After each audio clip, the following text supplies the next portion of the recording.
карыздардан кантип түп орду менен кутулса болот. Ниет кылыш керек. Кудай кааласа, ниет кылыңыз. Экинчиден, Пайгамбар саллаллаху алейхи вассаламдын дуасына бекем ишенип окуй бериңиз.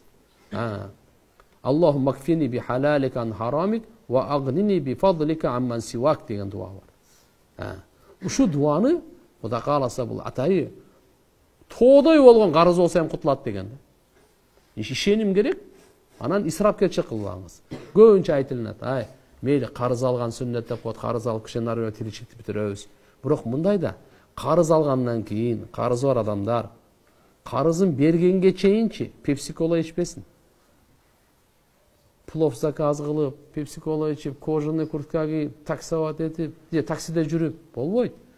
Маршрутка менен жүрүш керек. Этпет жебесин. Азыркы соя, фасолиялар бар го. Ошолор еттин эле алхамдулилля калориясы бар. Бул шейхтер айтат, алымдар айтат. Ошондо Алла таалам жардам берет. Сен бир жактан карызың бар дагы, машалла жүргөнүң такси. Ичкениң пепси. Күн сайын эт жейсин. Bir күндө эки жолу жейсин. Карыздан кантип кыласың анан?